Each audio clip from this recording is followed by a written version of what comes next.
And welcome to another edition, actually the relaunch of Impact Coaching the podcast, man. Listen, I've been away for a while. I wanted to change some things up, kind of get you with a different type of style, man. So I don't want to be like everybody else. So I kind of took a step back, reinvented myself.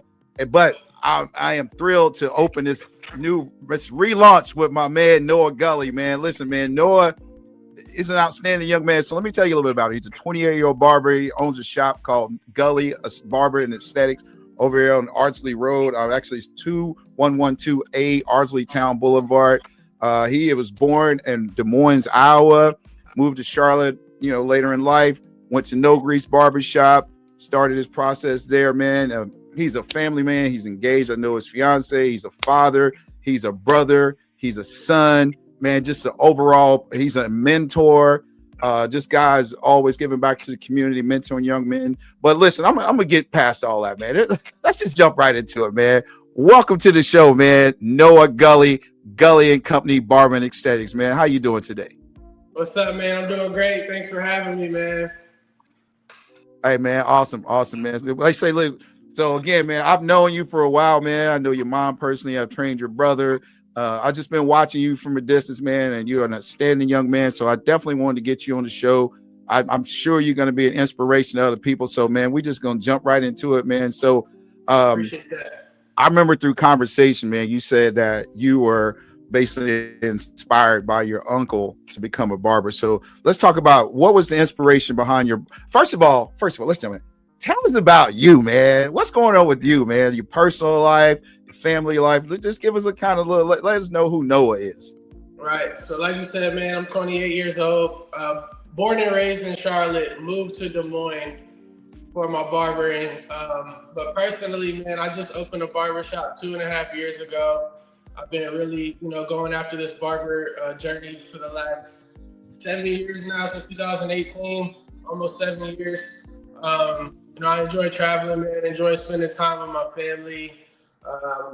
Just creating a nice balance to life, man, and not just making it so one-sided, but kind of just making a full life balance out of everything I got going on. So. Hey, man, let's balance this, man. We can all get caught up as an entrepreneur myself. I know that you can get caught up in the chasing the dollar, right? And what I've learned over time is not every dollar is a good dollar. Not if it's gonna anything that's cost me my peace of mind is not worth the time, right? So let's just jump right into it, man. We talked about this earlier. You said you were inspired by your uncle to begin the barber business. Tell us a little bit more about that and what inspired you through your uncle to become a barber. Yeah, so back when I first had my daughter, I was just turning 18 years old, and I was just trying to figure out a path in life, man. Didn't really know what I wanted to do. I was doing some warehouse jobs, some labor work, landscaping, just kind of whatever I could do to keep it going. And eventually I decided to go seek some guidance from my dad. I didn't really have too much of a relationship with him, so it was huge for me to go out there and just kind of hear his perspective and kind of take some of his advice and guidance. So it was at that time that I got to kind of connect with my uncle. And, growing up, visiting Iowa, I was able to, check him out at his barbershop and kind of meet all his barbers and see the lifestyle that they had created for themselves and the career that they worked. And it kind of, it was always an attractive career to me. So when I went to visit my dad, I finally decided that I was going to start my barber school journey. And he helped me get started out in Des Moines. At that time, my uncle only had one barber shop, but he had about 15 to 17 barbers that were all super dope. They dressed nice, they had dope cars, they had chains, and they had the whole look of everything. So that initially attracted me to barbering, but I said to myself that I wanted to, kind of take that route, but use my stuff for like different things, like as far as travel. I didn't really want the cars and the clothes. I wanted to travel. Right. I wanted to take care of my family, and I wanted to elevate, my personal life. So at this point now, fast forward 2018 or 2016 was when I started. Fast forward to 2024. Now I have my own barbershop, and my uncle currently just opened his 4th barbershop. So, oh wow! it's kind of crazy how, at that time he only had one and I was just starting. Now I have one and he has four. So he continues to kind of motivate and inspire me. Right. Family business. Yeah, for sure. And I also have 3 cousins that work in his barbershop. So it's definitely a Oh, wow. So he really keeping it in the family. That's dope, man. So moving to Des Moines, from Des Moines to Charlotte, eventually open your shop, man. What are some of the challenges you had to overcome, man, and things that you had to be resilient about? Because we all know, man, starting a business is not easy, right? Everything looks great on paper, but nothing ever goes according to plan, right? So what were some of the obstacles that you overcome that you were almost right there? It was like, nah, I'm just gonna keep pushing, because some people, it's easy to walk away, right? What are some of the things that you had to overcome to continue your journey? I think ultimately the biggest thing I had to overcome was just confidence, like taking that risk. Right. When you're new to an industry and you're just starting out, you really just have to start from the bottom and grind your way up. And you have to, believe in yourself. And at such a young age in a new industry and so much change, it was hard for me to have that confidence. And, that's still something that you can chase and achieve every day. But it's just, kind of getting in the mirror, looking at yourself and seeing how hard you can push yourself and how far you're really willing to take your craft. Right. I believe that was my biggest hurdle was just gaining that confidence. I started out, I finished school and I paid off my school, and then I went into a booth rental, a commission shop where they took a large portion of everything I made. So that inspired me to then want to go to a booth rent shop. So then I went to a booth rent shop and I grinded. And I said, you know what? I think I can, open my own suite. So then I opened a one-man suite. And from there I said, I'm doing great at this. So then it was just time to elevate. Right. At each step, I had to have the confidence and the willingness to take the risk to reach that next level. Right. So during those challenging times, man, how important was it to you to have someone, your fiance, your mom, your family, they're supporting you and encouraging you to keep going? Because like I said, it's easy to give up. It's hard to keep going. So what role was in a supporting cast? How'd that come into play? Right. I mean, definitely family is everything, man. Family support, having somebody, having a community, by your side to kind of push you and give you a boost of confidence and let you know that, you're worthy of this, you're capable of this. Those are all great things to definitely have in your corner. I think my fiance being in the same, industry, we were able to always kind of, bounce ideas off of each other, come home and regroup, talk about our day and understand each other's schedule, understand that when we are at work, we're pouring a lot of our best selves into our clients. It's almost like a right. Facts. We take scraps home. Right. We take scraps homes a lot of times, but we just have always, made it a point to have that balance and be able to not only understand it, but also, kind of have a polished way of, still coming home and having something left to give to the ones that you love, for sure. That's dope, man. So you're a proud Charlotte native, man. So let me ask you this: on the mental health side, and this kind of my platform is about men's wellness and men's health and fitness and things of that nature, community as well. So what do you feel like the barber's role in the neighborhood plays in the community as far as well-being, especially for men? What part does that play for men's overall well-being? Right. I feel like ultimately, what I always tell people is you always start everything with a haircut. So whether it's a wedding, anniversary, a first date, first day of school, it could be a funeral, it could be a business meeting or a job interview. Everything starts with looking your best and feeling your best. A lot of confidence comes from the outside, a lot comes from the inside, but the things that we can always control is our appearance, our cleanliness, our hygiene. So I believe that the barbershop and the community barber offers, a lot of areas of, confidence. There's personal hygiene. It's like our country club. Right.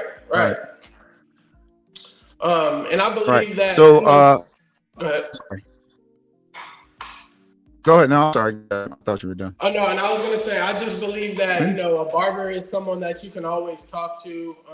They're almost like a therapist. They're that person to let you kind Mm-hmm. of unload your stress of the week or whatever you have going on. It's a non-biased opinion, and it's just someone who ultimately is gonna try and pour their best knowledge into you, try and make you feel good, try and help you get up out their chair feeling the best that you can. And honestly, I think that's the biggest role of a barber is giving somebody that newfound confidence, making them feel fresh, making them Mm-hmm. feel ready to go tackle that next obstacle that they have going on in their life. That's awesome, man. Yeah, because I believe, like I said, I think we talked about this earlier. Like the barbershop is like the men's country club, right? We go there, we can talk about sports, we can talk about politics, we can talk about relationships, all the things that we face in the day-to-day basis. So I feel like the barbershop is one of the most healthy places for men, particularly men of color, to go and just be free, right? And just say what's on your mind. And it's most of the time it's a non-judgmental zone. Of course, we're gonna give you crap, we're gonna talk junk, but for the most part, man, that's one of the safest places for me. So let me ask you this: what have you done to secure your place or to ensure your place is a place of security and a place to land and a place that they can be vulnerable in? What atmosphere have you created? Right. Ultimately, I think just definitely an aesthetically pleasing place. A place where like you said, we might talk a little junk here and there, but there's no judgment. I'm always playing some nice vibe music, something that's gonna get you relaxed. I don't really play too much news or sports or anything. It's just kind of a way for you to escape, everything that's going on in the world. Gotcha. Kind of just empty your mind, lean back in the chair, close your eyes, and relax. You know, I'm Yeah. always Good. I'm always very transparent with my clients. I like to make people a part of my Mm-hmm. journey, and I like to be honest with people and share life experiences and give them the honest, best advice that I can and receive their advice as well. So I think just having that open transparency allows people to feel comfortable. I also Mm-hmm. like to cut all textures of hair, all types of people who are in and out, whether it's black, white, Spanish, Asian. Everyone's welcome in here. And yeah, I think That's those are awesome, man. some things that I've done. So over the years, man, I know you're very passionate about what you do, and you've made a lot of connections. You've been mentored yourself. I know we spoke about you actually being a mentor as well. What are some of the most memorable conversations or connections you've made with your clients since you've been in the business? Something that just stands out. Well, I think something that's crazy at this point is that I've actually been a direct, I've been a direct mentor or a direct, advice giver to 5 different people now who are barbers. So I think that Mm, alone is just crazy to me. I never started barbering expecting that I would necessarily influence people to be barbers as well. And I'm not like here to take mm-hmm. credit for that, but that's just, to me, that stands out a lot is that there's been 5 people who have spoken to me before they became a barber, and they said, "You inspired me to become a barber." So that is just, it almost gives me chills thinking about. That's awesome, man. Because you never know who you're influencing, man. You never know who you're touching, and that's why it's always best just to be kind, man, and be open and be honest, and have an ear for listening and not an ear for rebuttal, if that Right. makes sense. Because a lot of people listen to you just so you can hear what they have to say. They're not really listening to you. So, let's talk about your services, man. What's some of the services you offer besides just a haircut? Most people just think men just go there, lay back in the chair, get a haircut, get up out of there. There's a lot more to it, man. So talk about some of the services you offer and why you offer those services and how it benefits men well-being. Like we talked about before, you look good, you feel good, you play good, you play good, they pay good. So it all, like you said, it starts with the haircut. So what are some of your services that when people walk out here, they were like, yeah, man, this is it. Right. So ultimately, when I was working in a barber shop with about 14 or 15 different barbers, I just noticed that I didn't offer anything that was necessarily different from them that necessarily set me aside. So I went out to Hmm. Washington D.C. I want to say it was in around 2020 in Washington D.C. I went and took a course, and that course it allowed me to learn beard washes, facials, scalp treatments, ingrown hair Mm. extraction, um, all type of different. That's where the That's the aesthetic aesthetic comes. side of it. That's the Right. aesthetic side Okay. of That it. makes sense. Exactly. So I think it's very important as men. A lot of times, we might feel insecure or not sure about a new type service, maybe like a pedicure or a facial, or you might not feel comfortable with the man touching on your face, or whatever the Right. conversation Right. might be. That's your But intrusive thoughts. but I think it's very important for barbers to offer, these different services, and I also think it's important for men to accept these services because, just like women take care of themselves, just like they get facials and their nails done, and these are all things that Right. men should be tapping into too. This all ties into self care, mental health. You gotta, like you said, you gotta feel good, you gotta look Right. good, and that's gonna play a lot into your mental. So one of my favorite services to do is called a aeration and beard wash. And basically, what I'll do is a deep Hmm. condition and wash of the beard, along with blowing it out.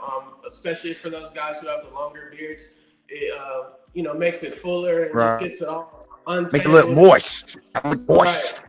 gonna walk out feeling Right. good, You gotta looking have that good. moisture. And I also like doing Right. the. Right. So do you feel Also, like go ahead. do the what? Oh, I said I No, I was also go. like I doing the thought you were done. I'm Alaskan sorry, mask man. facial. Uh-huh. It's Alaskan Do you mask feel men facial. are more open to that?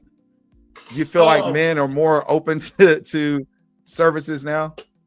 yes, I do believe it's I leaning think we that got a red way. light. I think it's just a whole trend with starting to not really care about necessarily society's thoughts on it, but personal, like what makes you feel Right. good, what makes you look good, what do you consider taking care of yourself? So I do think a lot of people Right. are Right. more. Yeah, I don't think it's as taboo for men to take care of themselves as it used to be, especially with this younger generation. Like, um, I'm an older guy, but I have a son in high school now, so I kind of see what's going on, and I feel like the younger kids are just more open to whatever, and they're not. People are allowed to be who they are without judgment, Right. and people just don't care. Because I asked my son about it. He's like, man, listen, as long as they're cool with me, I don't care what you do. Right. Because and I think the world would be a lot better place if we base our judgment, because everything you think about somebody or how your opinion is just your judgment, right? That's just your judgment of the situation. If we just allow people to be themselves and base our opinion on them based on our interaction, it'd be a lot better place. Because if someone asks me about you, I might get a different answer if I ask someone else. So Right. I can only base my opinion on you is based off what you and I have going on. Not, Right. what you have something going on with someone else is not my business. You might have a different interaction. So let's keep it going. So being a family man, a businessman, how do you carve out time for yourself? Prioritizing your self-care, your mental well-being. What do you do to make sure that you're taking care of your mental health is intact? And so you can be a better fiance, a better brother, a better businessman, a father. What are things that you do personally to take care of yourself? Yeah. I mean, I've definitely been on a workout journey the last few years of my life.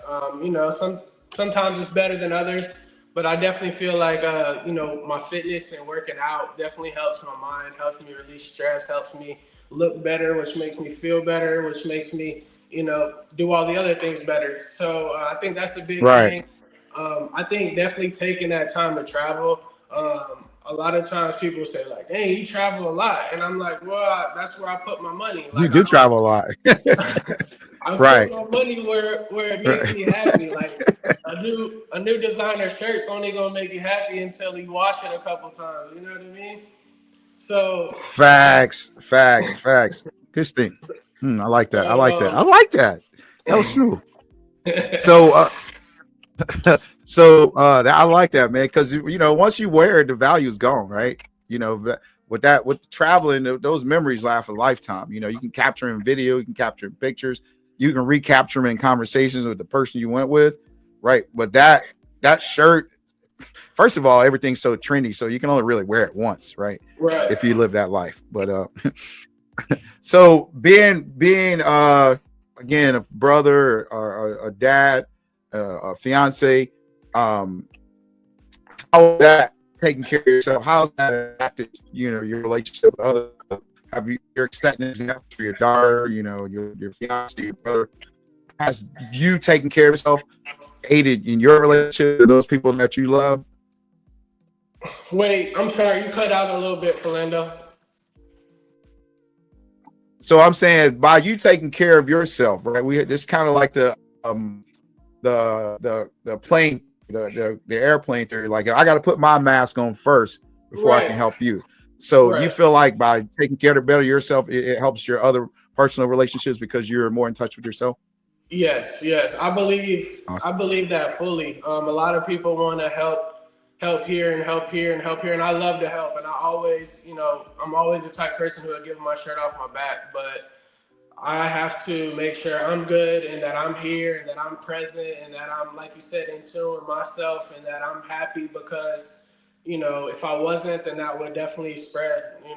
Energy definitely spreads. It can be felt. It can be Right. transferred. So, my daughter could feel when I'm Eh, down that day. My fiance could feel when I'm not, Mm, sometimes, it's not like you want to neglect your feelings, but you gotta, sometimes you do have to pick up and make yourself feel better than you actually might be. But that's when you have to go back home at night. And, mm, mentally you have to be in tune with yourself. You have to know what makes you happy. You have to, put yourself first so that you can ultimately serve everyone else. absolutely, man. Because if you don't do that, because we all know we typically take out our frustrations or whatever on the people we love the most. So it's important to make sure that you're in check before you go home, walk through that door. Even if it's like myself personally, I'll sit in the car for a few minutes, man, listen to something, or just get my mind shifted to where I can leave work at work. Right. When I walk through the door, I just want to be at peace. And I don't want to hear nothing about, because I truly believe the only people that really love you, people love you, but the people that really love you are the people that are behind that door when you walk out the door in the morning. Right. And Right. then when you walk back through that door, those are the people that really love you. So taking care of yourself, man, definitely helps you you know, have better relationships with the people that you care about. And I remember you and I were talking, we talking about mentorship, man. Talk about some of your mentors. I know you said that No Grease, those guys were really inspirational in your life. What are some of the lessons you learned from them to help you keep going day-to-day life, not just business, like as a man, as a fiance, as a father, as a friend? What are some of the lessons you learned uh through, was it Damien and I can't recall the names, Damien, but the guys over at No Damien Grease. and Jermaine Johnson and Charlie Petty, yeah, those are the owners of No Grease. And yeah, like we had talked about before, I believe that they were some of my best mentors, especially Charlie Petty. He was on the floor with us every day. But, going to that school, I was young, man. I was, coming in 19, 20 years old, somewhere around there. And, you know, they just gave us so much information, man, so much knowledge, built our confidence. Not only did they Mm-hmm. teach us how to cut hair, but they taught us how to speak to people, how to do business with people, how to, Mm, how to not make your job about money, but make it about providing a quality right. service. And in exchange, the byproduct of that is money. So all I've Mm-hmm. done, I remember my first year in my career, or maybe my second year, I, I was kind of focused on the money. And I had to remember what they said. At first, it didn't make sense because I never came from money. I was Right. starting from zero. So I'm like, how can I not make it about money, but I need money to survive? Well, then I think my second year of barbering, I flipped it and I said, you know what? I'm gonna make this about getting good as hell at my craft. I'm gonna get Right. good as hell at building relationships, talking to people, sharing people my story, my journey, making them feel a part of Mm-hmm. my future and where I'm trying to go. And when I started to do all those things Absolutely. that were like an internal type thing, it had The nothing money to do with flows. money. The money came. The money started coming. The success started coming. Then I look up and I said, "Oh wow, I have 50 new clients that I'm great friends with." And it just once I made it not about the money, that's Yeah. when it started to elevate. Yeah. Um, Because one thing I learned coming into business is one of my first lessons I learned through some of my mentors is anything you do solely for money is going to fail. Right? It's going to fail yeah, because people see right through that because you're just a number to them, right? But when people know that you really care about them, they'll first of all they're going to give you their money, and then they're going to invite other people to give you their money because of the service you provide and the way you make them feel. So I feel like, and that's biblical. I actually learned that myself. I attempted to start a business years ago. When I did it about money, it never worked. But when I realized if you have a gift and if you give that gift away, the byproduct is money coming in or influence, right, and not all currency is cash. Currency right, to me is my freedom. yeah, So yeah, man, as long as you provide a good service, man, and you worry about the money, if you do it just for money, it's not going to work. I can promise you yeah, that. yeah. But if you If you do it have the because of the love of connection, what you do and actually genuinely, yes, the money's going to come, man. It's going to be abundant, bro. So you're right on to something right there. So let's shift gears a little bit. wait, let Now me that tap you were into one more. mentored, Let me tap into one more thing with that. go ahead. Another one of my long-term mentors that I definitely want to shout out because you know him personally as well is Kyle Jenkins, man. Um, I remember That's my when I guy. was, That's my yeah, guy. I love him, man. I got a picture of him when I was about 2 or 3 years old, man. That's how long I've known him. So when I was Yeah, about Kyle's a 18 good years guy, old, brother. I was about Mm-hmm. 18 years old, and my daughter was just born. I was living in Hickory or like Newton, North Carolina at that time. I was working a job at a warehouse making $11 an hour. I I was broke. I didn't. I had a brand new baby girl. I didn't know what to do, man. So I remember this day like perfectly. I was walking across the street to the grocery store, and I called Kyle, and I broke down to him, man, and I told him, Kyle, I feel like I'm at the lowest point in my life I've ever been. Like, I don't know where I'm trying to go. I don't know what I'm doing. Mm-hmm. And mind you, Kyle and I had he had mentored me through some multi-level marketing companies. And, he had kind of Oh yeah, seen Vasalis. all that. He had kind of seen Yeah, my that was it. potential in networking with people. And, Right. so I just remember that day, man. We talked for a good amount of time. And I just remember him pouring so much into me that day, man. And Right. I remember something clicked, bro, and that was just when I made the plan to go visit my dad, and I had to get into something. I joined barber school, so that was a defining moment in my life when I think about that phone call for sure. So I want to That's shout out dope, Kyle. man. He's an awesome guy, man. We've had Cal and I wanted those type of friends, and he's like a brother to me, honestly, man. We don't have to talk for a year, you know, and once we do, it's like we never stop. We've had some great conversations, man. Just about life and business and men's mental health. He was actually on one of my shows about men's mental health. Good dude, man, awesome guy. So it's obvious you brought him up. I didn't. So but again, so having mentors, I remember you spoke about actually having a mentor program or some type of family like community outreach program. Tell us a little bit about that. You mentioned about going to the school and talking to the younger guys. Talk to us a little bit more about that. Yeah, so there's been multiple occasions now where I've worked with either Tuckasegee Elementary or Renaissance West STEM School. And the reason I like to do those schools is because they're on the west side, and they're kind of in a more underprivileged area. So I like to be able to connect with those kids. What I did was put together a group of like 7 to 10 barbers, and we just went and cut about 3 to 5 kids a piece. And we were just able to connect with them. We like to do it right before a testing period because it gives them that feel good, that look good, so that they can perform their best on the test and look good while they're doing it and feel good. So those were That's awesome, man. yeah, those are some. It was really going strong, and I had a really good connection. I was probably gonna start something, kind of more of a every 2 week period in a school, and then COVID hit. So it was something that I should have took further, but we still do it at a smaller scale. And like I said, every day there's kids in here, man, and we're just talking to these It's kids, not over. Right. telling them the real. It's not over, bro. Mhm.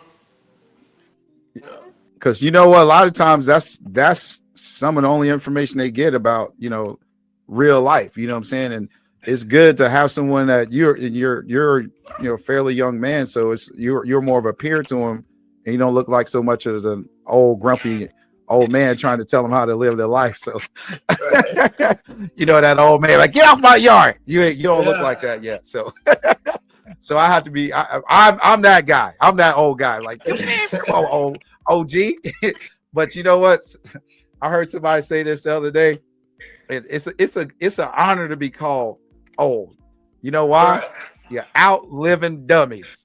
Yeah. Old stands for outliving dummies. So Yeah, man. I heard your boy everybody makes BG it. say that, man. Not Not not at all, everybody man. Some makes of it, so every day is a blessing for sure, man. I think what? Man, come on now. Yeah. getting older All is right, like so an let's come back. accomplishment.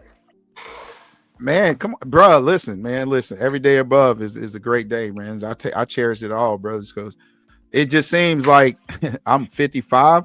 It feels like I was like just turned 50 2 weeks ago. Right. And the climate we live in, that's kind of getting back on topic. The climate we live in, there's constant tension. People on edge. You got people who are walking around who don't know how they're going to feed their family. They don't know if they're going to have a job. They don't know all these things, man, is caused this world to be a very stressful place, right? So I found that meditation is huge for me. That's been one of my lifesavers in a sense, man, because it has allowed me to know who I am. I don't know if you practice meditation, but meditation, man, and a lot of people have this, connotation when you meditate, you're just going to be quiet and the world's going to stop. No, that's not meditation. Your mind's going to constantly, can you pull that back in and focus on what's really important? What's going to, what's important in your life? And that's helped me navigate through a lot, because 10 years ago, certain things you said to me, man, it ain't gonna go how you thought it was gonna go, right? Now I've allowed myself to be able to, like, man, listen, like for instance, the road rage. Someone cuts me off. What am I don't care. I'm never gonna see you again in my life. So go ahead. Right. Go ahead. It might save both of our lives, right? Because people are Very crazy. Everybody's on. Very close to fact. You could have been about to get in an accident, and then you getting cut off by that person avoided you from an accident. Man, see, now you thinking like I think. So that's why I don't get upset when I'm getting delayed in traffic. I'm like, man, that could have kept me out of an accident. Right. It don't take but a second, right? Yeah. So why you getting mad when you can be relaxing, and like, but yeah, man. So I feel like meditation, bro, just kind of, taking life for what it is. You can't really control but one or two things in your life. What comes out your mouth and what you put in your mouth. Right. So I just try to take care of what I can control the controllables and let everything else take care of itself. So let me ask you, this is jump back to the mental health awareness and growth. All right. So you started in 2016. What noticeable changes have you known in men that are more willing to talk about their mental health? What do you think has shifted that make men say, oh, I feel safe now? Is it what's going on in the world? Or what's your take on that that's made men become more vulnerable? That's a great question, man. I think it's just a social development. Like, the world has just grown. The world, I don't know, man. That's a great question. You got me stumped on that one. Like, that's my job. I don't know if it's a particular event, but I just think that, men, like, we naturally just have feelings too. We naturally have emotions too, and you can. There you go. it's pressure. Like you can feel if you have a water bottle and you're filling it up and it's overflowing. Like that's the same thing with emotions. If you don't let it out, it's just, Gotcha. killing you inside. So I think I like that that. I like that. I Yeah. think somebody just went out there and did it, and then the next person did it, and then it just became more of like And a then just social caught on. sport.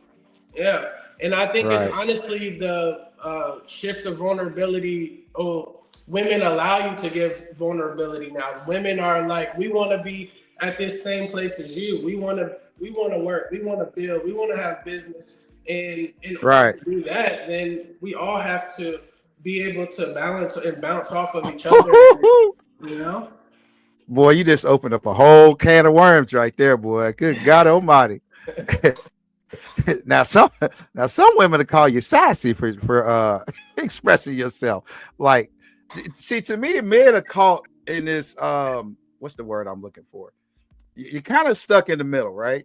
Right. Like you want to be vulnerable, but then they tell you can be, but then sometimes that vulnerability is Come back and weaponized bite against you. you, right?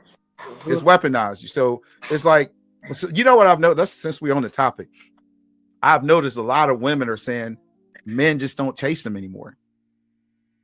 Right. And my opinion is, you told me you don't need me.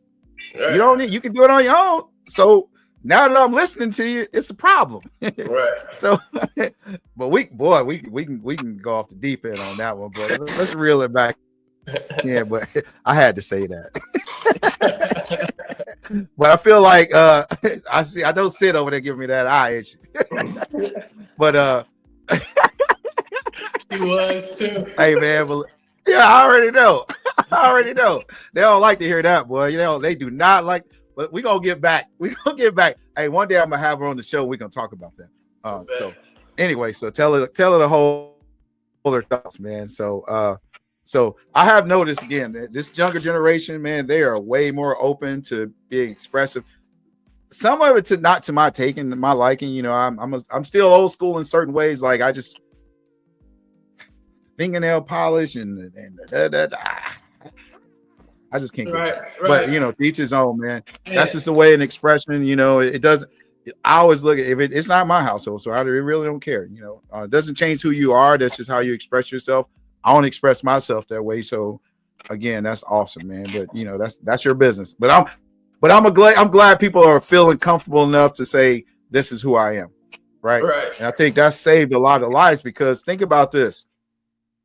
If you had to live your life hiding who you were all the time, that's a mental prison. Yeah, very true. Right. Very true. And I think one of the things now with today's society is if people are more accepting, you know, it's like older guys like myself are we kind of get it, but we kind of don't. But I think we're trying to understand it. And I think the guys behind us, guys your age, really understand it and taking an accountability that, hey, that's just who they are. Right. It doesn't affect me. So it feels like everybody. So have you ever had those type of conversations in your barbershop with someone that's kind of has struggled with, you know, being themselves, and how'd you help them with that if that's the case? Yeah, for sure. I ultimately just explain to people as like, yeah, it's the expression, the painting of the nails and all that, but it's also like a form of rebellion. So I mean, some people just want, you know, some people want to do stuff to be different, to stand out, to make people talk. If they're not talking, then you ain't doing nothing. So at the end of the day, like a lot of people just don't, I feel like a lot of people don't care now. And I feel like a lot of people are starting to understand that there's so many of these social constructs that put men in a certain box and women in a certain box. And if you do this, then this, and if you like this, then this. But ultimately, like, who made that up and who cares? And I think that's just the younger generation challenging that shit, rebelling against it. And, it's I like that.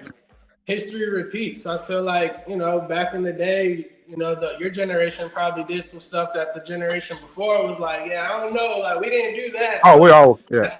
Right. Back in my day, everybody was, yeah. That's true, though. Right. So, man, you talked about being mentored, looking up to your uncle, be a family man, and you went to the schools and talked to these kids. So ultimately, what is the legacy that you want to leave behind when you're done, when you put the scissors down, and what do you want people to say about Gully aesthetics and barber, and in particular Noah Gully? Yeah, I mean, ultimately, man, I just want to, be recognized as a good staple in the community. I want, when people think of me or talk about me, they're like, man, that dude really did his thing in the barbershop. He was a great staple in our community. He influenced people. He was a positive energy.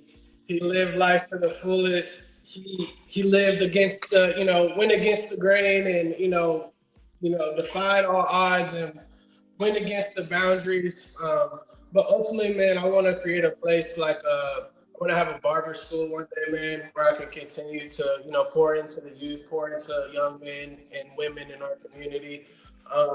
And I just want to build, keep creating safe spaces, whether it's in a school, a barbershop, a solo salon, like a salon type vibe, or, whatever the vibe is. I love the hair industry. I love the reach that I have with it, the community connection.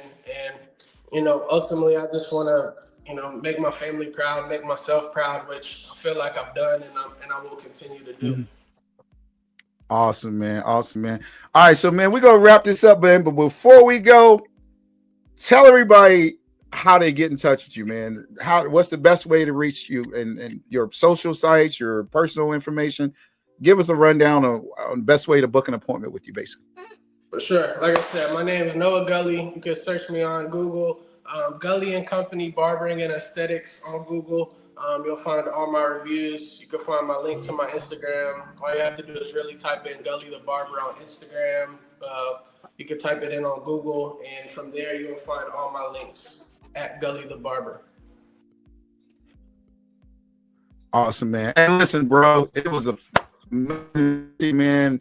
We're definitely going to do this again on location, kind of do what we originally wanted to do, man. But I appreciate you taking the time out of your day, man, and letting the world know about you and putting that information out there. I'm looking forward to you having a more continued success and just in life in general and your marriage that's going to come up soon, which I will be on that guest list, hopefully.